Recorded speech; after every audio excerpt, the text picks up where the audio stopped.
Lajeng menapa supados kula menika nyurawetikaken lambang kejayan wonten ing Singasari. Mongko rikala kula mapan wonten ing Klangkan Pusaka Singasari, lambang kejayan menika sampun boten wonten. Satemah cabar angin kula badhe nitru. Kula panjenengan wonten tangan kula sak menika. Menawi ngaten dawuh kalsersan. Nggih. Menawi tetelo bendera Tunggul-Wulung menika mapanipun wonten ing rokok kenceng. Pramila wedal menika badhe kula bae wonten ing Katon Gedhong. Ratus sedap.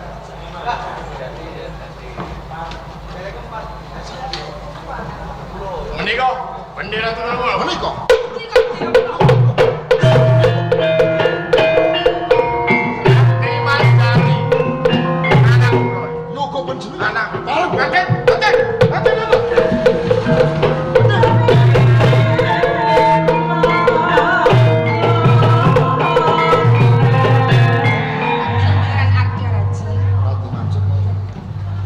Tenane dadekke bingung sak jenengan. Bingung. Rikala Bapak Resi gawa bendera Tunggul-Wulung satemah tok kaya njur nganti kepayon sak tengahing alas menawa. Iki apa sih kok karepan? Kanjeng Pangeran, kula nyidra bendera Tunggul-Wulung totohane nyawa lho. Aku mboten gampil pinten badhe nyuwun bendera Tunggul-Wulung niku. Yen ora kaya ngono njur aku kudu tumindak sing kepiye. Sedaya wong wonten lirunipun Kanjeng Pangeran. Kok kowe ngandhake kabeh iki mau ana ijo. Njur apa ijo? Bendera Tunggul-Wulung badhe kula ulungke dumateng panjenengan. Ning lirunipun panjenengan. Bendera Tunggul-Wulung bakal tak ulungake kelawan aku. Nanging ijole ora ana liya mung aku dhewe. Menika lho, Mas. Ateges kowe tresno kelawan aku. Panjenengan kok mun ngertos. Pancen Kanjeng Pangeran. Kula ulungake bendera Tunggul-Wulung menika. Atene panjenengan nampa katresnan kula Kanjeng Pangeran. Iya. Yen pancen tresnamu kelawan aku lahir batin, tak tampa ana. Ora mboten kepeksan ta panjenengan? Ora kepeksan. Nanging kowe kudu lelagowo masrahke bendera Kula Tunggul-Wulung. pasrahke bendera menika. Yen ngono matur nuwun banget. Karena waktu gue iki bendera Tunggul-Wulung wis kelakon untuk ulang lawan aku. Mangkone kowe bakal tak ajak kemuju ana ing Kediri. Wonten Kediri. Hei!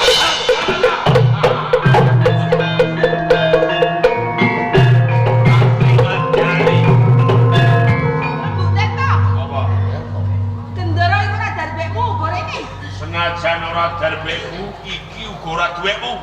Mergo ana kewenang gaduh. Kudune Wedrak Singasari, Laskar Singasari tos ben kudu duweni bendera Tunggul-Wulung. Sepisan meneh ulungke apa ora? Kok jaluk? Ulungke apa ora? Kok jaluk? Jaluk.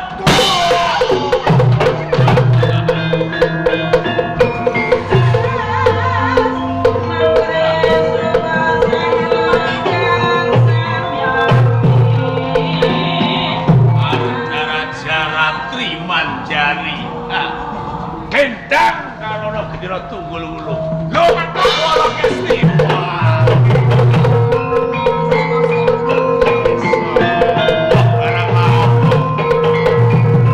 Aku percaya mesti tan murung wis sumusul karo aku. Ya kene ngerti, Kakang. Krana kowe ora bakal betah tak tinggal wong ayu.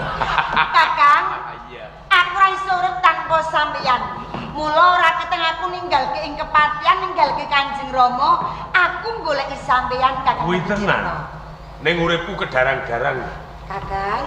Saiki aku wis ninggalke desa Pandaan. Krana aku kepengin sabila lan bapakku dadu uga laskar ing Singasari. Mongko kowe kuwi putrane pepatih ana ing Kediri. Saiki kowe ninggalke dalem kepatihan. Mung bedheke goleki aku wong bagus.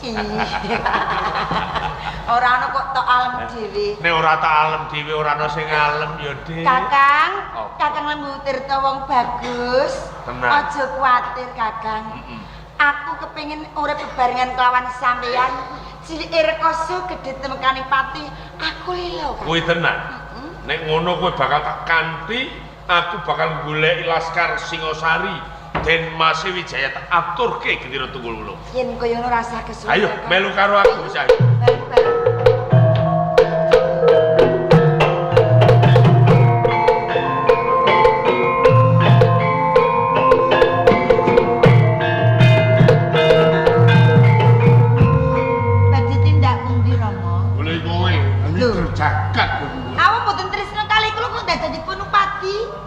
Jaket dan tepung gelang kan gue itu. Gue ini kepiye ditersani wong tua orang.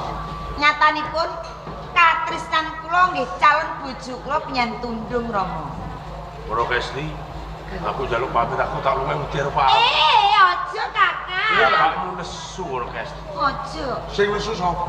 Ya panjenengane kalau semanundung kalih kula. Lho lak biyen to, aku ora ngerti. Rumangsaku tersane wong Kesti mau sak keplasan. Nyatane tandhes sakjroning ati. Pancen tak goleki karepku ya tak goleki wong sing sugih. Lho ning tibake padha wong manen anakku ora terus to. Kula truhu tresna lan diajeng Mara Kesti. Menapa pitukonipun waton jagat wonten kula saged budidaya badhe kula pinanggani Gusti. Panjen jodoh iki pasti. Jodoh iki ora manungsa sing nentok dene Gusti kan kok. Arep tak jodohke karo segara winotan, ning nyatane ora dadi ora gelem. Kados nang. Rak muspra to. Leres. Aku malah kelangan anak. Kan nyatane wis digoleki, kowe sing ditersani, ya kepeksa tetep kowe tak jodohke. Kados nang. Iya. Kowe kok malah nggawa gendera kematian kok. Boten iki Gendera Tunggul Wulung ingkang dados rebatanipun tiyang kathah. Iki Gendera Tunggul Wulung Rama. iki sing iso muktekno awakku. Menapa estu? Lho tenang. Sapa sing nggawa struktur ulung iso nyuwanke bakal entuk ganjaran. Lajeng dipun suwanaken wonten pundi? Ya ning ngene. Kedhi. Ngaten. Nggih pun. Waton kula saged dhawuh lan Mara Kesti badhe kula suwanaken wonten ing Praja Kediri. Aku sing nyuwanke. Monggo. Bejo kowe, Nduk. Rama kados pundi? Ayo. Bali kepatian. Ibumu nganti Ngendikane dhawuh, Ma. apa dhawuh di tengah sawah ngene iki? Oh nggih. Ning perapatan. Dandan riyen nggih. Yo iya to anak pate kok. Anak pate kok. Ayo. Tak mlewe dhisik. Ditapak munggo aku sumusul.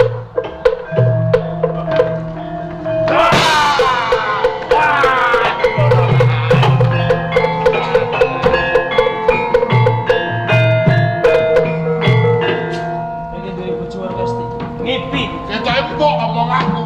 Diapun kok.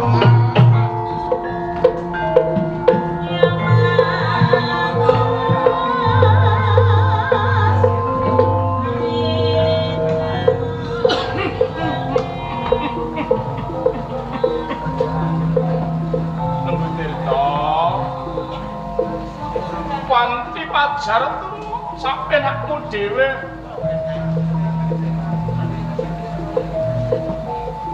Lho.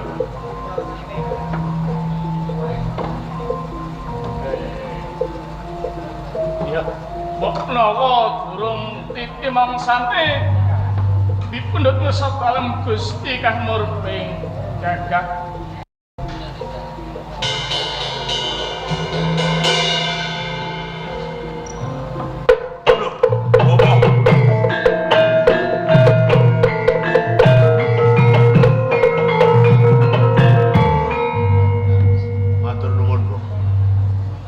Tambani. Ora tambane ya cilaka. Nek mboten sampean tambani klatur turu nganti esuk. Bar penaken Nggih mboten ngatur, Bu. lho. Kula mboten ngestuaken dawuh panjenengan. Panjenengan kula semanten kula menika ngenger wonten ing Kediri ning Kanyakan. Keranten perkawis wanita kula katundung dening Gusti Patih Kebunda. Rene kula kepengin sanget labuh bekti dumateng para laskar ing Singosari. Kelampahan kula kedunungan Gendera Tunggul Wulung. Nanging Jebul menika dura caranipun Patih Kebo Mundaran. Kula badhe mangjodohaken lan Wara Kesti. Kanyatan kula dipun limpe dening segara. Kowe dilimpe dening segara. Nggih, Segara apa? segara Winata. Lah tak ngono ah. Kok ya elok men. Saniki tos Lho, ya. Yen pancen kaya mangkunen sih mantep atimu. Colongan ndera tunggul ulun. Ngoten. Bareng, Bu. Ya. Tunggul aku.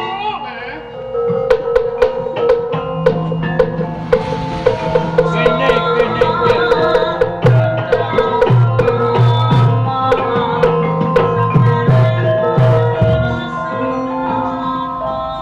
Balimu bebarengan cawaton Menika calon bojo. jenis apa? Kula pun kakek ngajari. Bocah saka ngendi lho? Kula menika ya ganipun bobote joten. Iya ganing bopote jotelo. Kok ora nate kanthi sowan ana ing Kediri? Boten nate. Ngono. Ya. Yer ada raja. Kados pundi? Kepiye usanane nggonmu nyorawidekake bendera tunggul ulung ana ngersane Bopor Site Jotelo. Sedaya kula wau sampun nindakaken. Kaporo rikala kula menika nyerawedakaken perkawis bendera tunggul ulung. Iya. Jebul sampun wonten astanipun Bapak Tejotelo. Wis ana ing Karang Pandang. Leres. Niat kula badhe kula yang wonten ing Kediri. Nanging wonten sak tengahipun margi. Kula menika dipun bradat dening Lembuder. Kok iso kedadian kaya ngono ki kepiye? Jalaran rikala semanten niat kula lan katresnan kula Ratu Anjali menika badhe sowan wonten ing Kediri. Nanging wonten sak tengahipun margi, wonten ngertos sangkan parane bilang wonten mlajengipun si Lembuder tu satemah piyambakipun bradat dhateng bendera tunggul. Nek ngono aku ngerti. Najan to dadamu ra tulisan aku bisa maca. Cetha nak kowe nengenake kapribadenmu ngiwakake marang kabutuhane negara. Menika leres. Iya, wis ra dadi Oh iya, suat. sopo. Monggo-monggo Kakang Patih.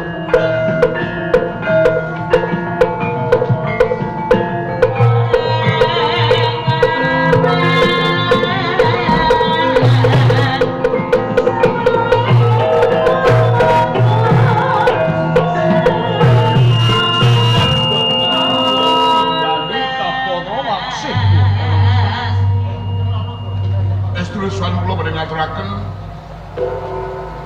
Napa? wah bendera tunggul. Bendera tunggul ulung. Wis. Kok panjenengan saged mboyongi bendera tunggul ulung lara-lare kepripun? Lugulipun anak kula Swara Kesti ngesak. Ya go panjenengan Wara Kesti.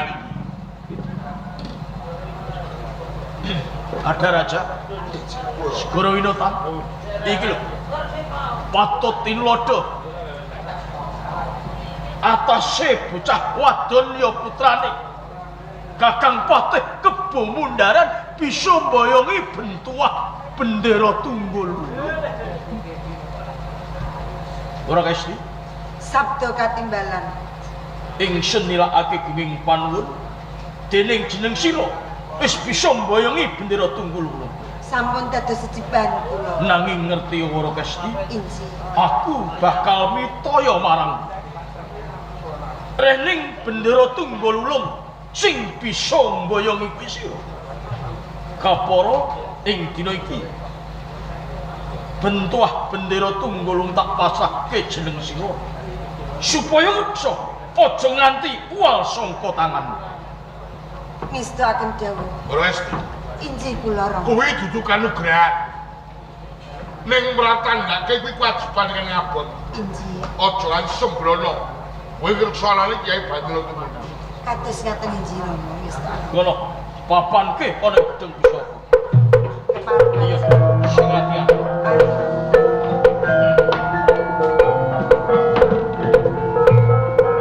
Kakang Patih Kebo Paring pandika suwun. supaya madhep lan mantep jalaran ingsun kedunungan bentuah bendera tunggul ulung sing saiki diboyong ana ing praja. Wijaya ya.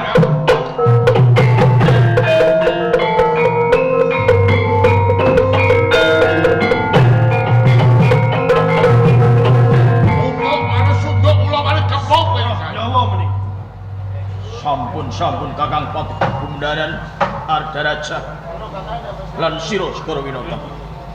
Disarungke luwih dhisik pusakamu tak larai nganti Wijaya munggah ana Pendopo Agung ing Kediri. Sinuwun.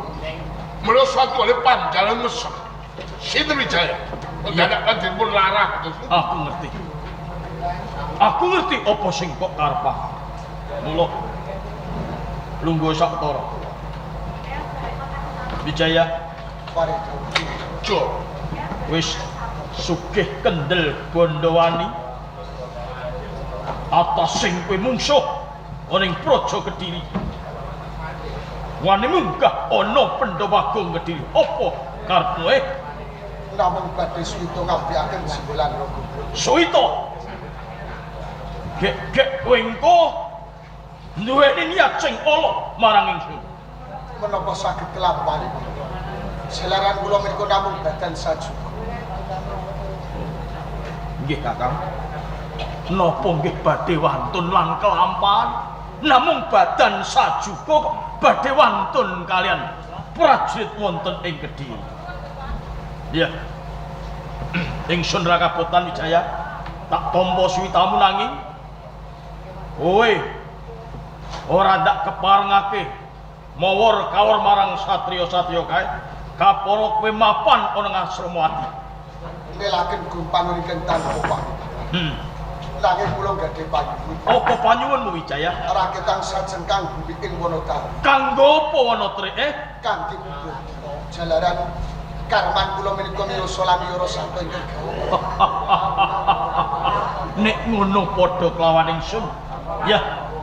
Ingsun ra kabotan. Saiki uga mapan ana ing alas terik. Pangestu dalem ingkang Ngono enggal tindakke.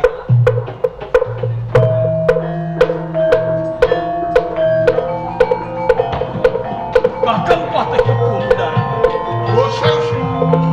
Kados pundi? Wonten saged manah kula rasa pitak. Kenging napa kados katen? Kula jubriya sae pensi Rati Wijaya. Lho nek kedhong desa jajaki. Jolo trae kedhong. Lajeng Wijaya nyuwun sacengkang wonten Wonotari. Mbok menawi Wijaya mawan Wonotari kangge ngempalake sedaya laskar saya. sinten mawon ingkang dereng kecepeng laskar ing Sumsara? Tuladhanipun nampi Kensora, Lawe, menawi sampun kiyak. Bapa tiwanipun bali jongkeng negari ingkang saged kemawon. Sun matur nuwun sanget dening panjenengan sampun ngimutaken dhateng kula. Ardarajaran Segara Winata. Aja wedi kangelan. Ulatana lakune Wijaya. Monggo, Kakang.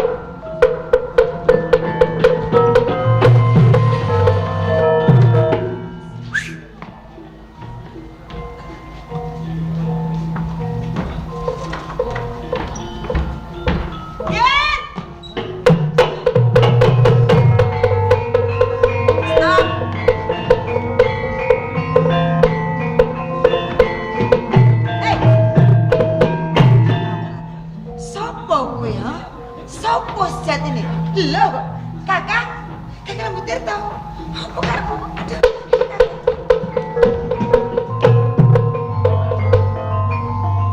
Kok sepi banget gedung sapa?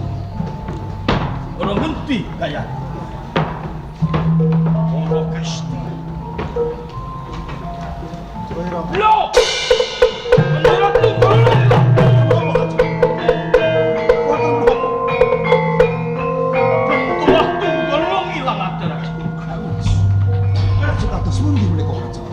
Aku njaluk suwaning Patih Kebundaran.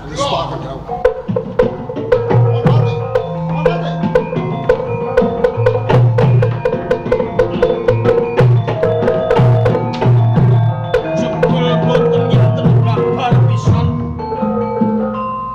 Nek panjenengan sak ngajengipun kula sedeku amari kula nylambah dhamane kula nanging sakwingking panjenengan batos panjenengan jolo Nggih. Ora ditumangsa nggih nampi aturipun Sang Prabu Jayakatri. Ki menapa dikau mlaten kados-kados? Katuran pirsa.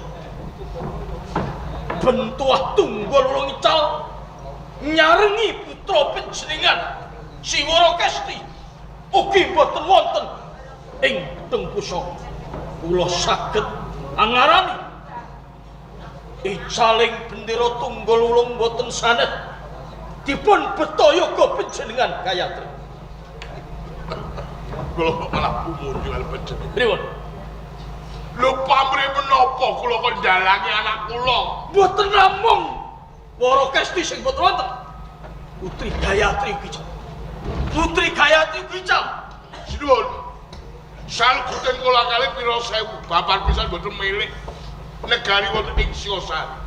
Kula cekap mukti wibawa dados abdi dalem sinuwun. Ngoten. Upami kula pamrih kenging napa boten kula dadak ngaturan panjenengan. Sedaya kirang wicaksana. Anggenipun panjenengan ngembak jalanan kula sampun njuk. Mbok menawi menika wonten buntutipun. Sowanipun si Wijaya yang tampi kula sampun sarujuk perkasa panjenengan. Menawi ngoten wonten gandeng cenengipun sawaning Wijaya nyuwun sak jengkang. Amit-amit saged kemawon.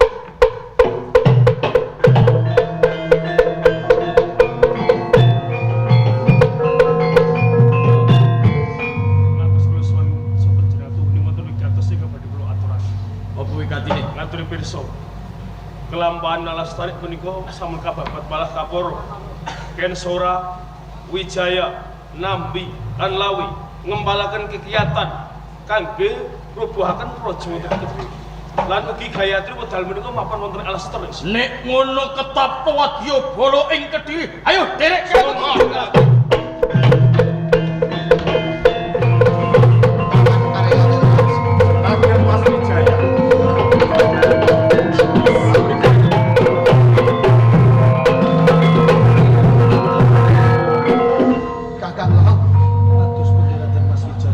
saged sesarengan kalian garwa kula Diajeng Gayatri. Liripun kados pundi? Estunipun menika sedaya iguh pratikelipun Kanjeng Rama. Pancen menika kula ingkang damel cara. Kesanipun manjuwun taman dadak panjenengan Gayatri. Matur sewu sembah nuwun Paman Arya Wiji. Katanipun garwa kula sapunika sampun wilujengsa. Lajeng pawartosipun anggen panjenengan padha wonten ngarsanipun Prabu Jayakatri. Kelampan kula swita wonten ing Kediri wonten ngarsanipun Paman Prabu Jayakatri. Swita kula dipun tampi kapara bumi sajeng kang ing wana terik kula suwun nyatanipun dipun lelaki. Kula ingkang suwaden.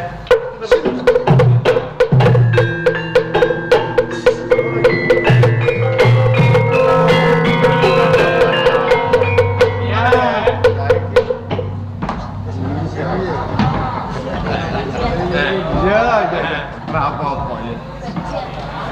Lha kira tunggul wonten iki. Pangaribawanipun gendera tunggul. Lho, monggo den kula pasrahaken dhateng panjenengan. Sagaya buyut kudadu. Kula Lembu Tirta anake Peti. Napa sampean iki? Macan kuping. Oh, putrane Bapak kula macan kuping. Kula Wara Kesti. Iki putra saking Kediri Patih Kebo Lah Mundhar. nek iki ora pangling anak Kebo Mundhar. Nggih, kapernapa kelawan Lembu Tirta? Kapernapa kelawan Lembu Tirta? Menika calon bojo kula, Den. Tresnan calon bojo. Mau wong desa lho. Sampun nyawiji kalih laskar. Saestu yo kok kejeleman. menika leres. Ampun resto lho, Mbak. Ya, Carane pripun kok lara. Wonten kompak bareng-bareng. Ya pancen kaya ngono. Mas pripun? Nyatanipun yo sampeyan saged ngunduraken bentuah ing Singosari gandira tunggul. Arah ing sedaya laskar ing Singosari sampun makempal. Prajurit saking Sunep andalipun Paman Arya Wiraraja. Ugi sampun nyawiji. Monggo Wonotarik enggal kabupat kemawon. Monggo, Monggo. Den. Abad. Ayo dibabat. Ayo dibabat.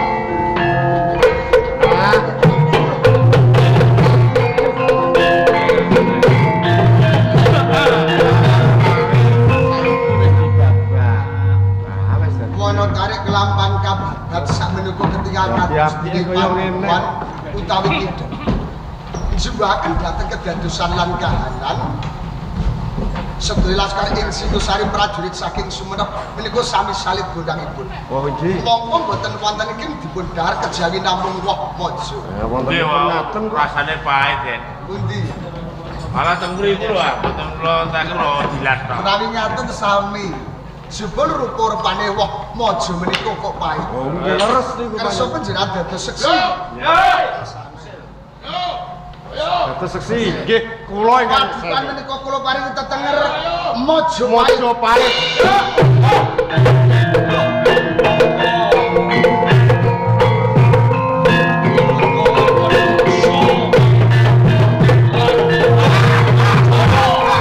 Pancen aku sing gawe to. Ora kenal.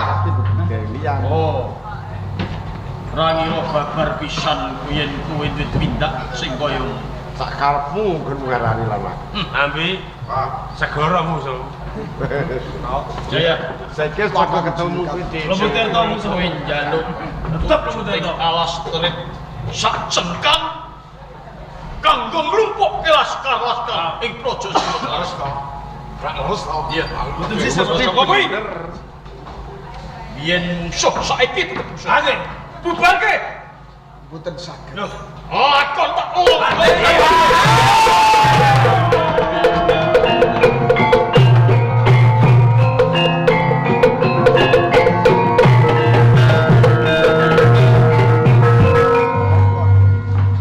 Lembutirno Kula, Den. Kakang Lawi. Ratu Mas Wijaya.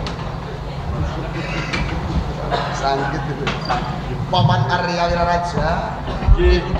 Piye? Kados pundi? Paman J Kakang Kelampan Kasila wonten Bukit Ulama. Sedaya para punggawa praja lan prajuritipun sami tupes-tapes ingkang tanpa tilas. Leres boten iso. Negari ing Kediri kumlo. Lajeng sinten ingkang wajib ngrenggani kawibawan. Maha panjenengan. Panjenengan. Tos Laskar Singosari, Wedrah Singosari. Menawi sedaya sami nayogyani ugi jumurung ingsun badhe jumeneng nalindra. Nanging pun jering pamrentahan boten kula papanaken wonten ing Kediri menapa dene wonten ing Singosari. Nanging kula papanaken wonten ing Mojopahit kanthi jimat asma Prabu Kertarajasa Jayawardhana. Oh.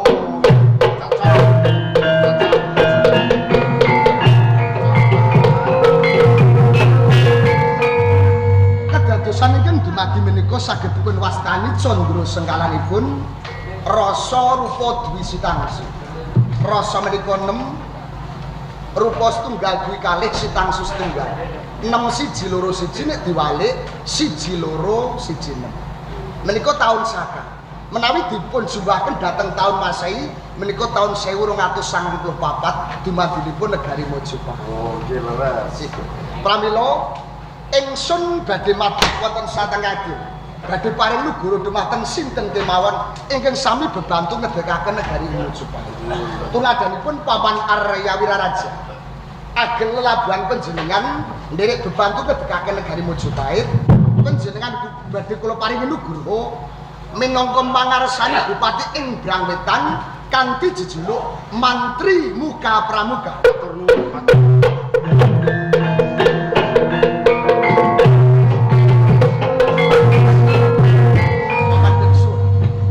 Ageng lelabuhan panjenengan ugi kula paringi nugraha pinangka Nayapati ing Mojopahit. Lan Kakang Nambi sinaosa menika mboten rawuh ugi hak nampi nugraha. Kula angkat pinangka patih Hamangku Bumi ing Mojopahit. Lan dumateng panjenengan Kakang Lawi ageng dharma bekti panjenengan.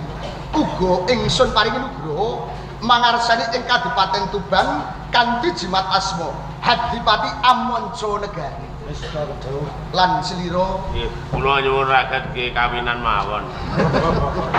Kalih wara kawinan Saged kawinan mung kuwi. ora mung kawinan. Oh, aten. Sira uga tak angkat minangka prajurit ing Mojopahit sarida kanthi pangkat Tamtama. Oh, nggih mpun ah, siap. Panjenengan uga pinangka dados pinisepuh wonten ing Mojopahit. Parang para ni Parang para niki. dumadinipun negari Mojopahit mugi mahanani negari ingkang gemah ripah loh jinawi kerto toto lan raharjo murah pangan sandang sarta papan sehingga lumeber wonten ing desa Ngerang wiwit saking bapak kepala desa, bapak perangkat desa, bapak panitia lan warganipun sedaya ing Ngerang ingkang sami mengeti halipun Nyai Ageng Ngerang. Mugi sami wilujeng slamet kalis ing sakara-kara. Mugi sami gembul bujana.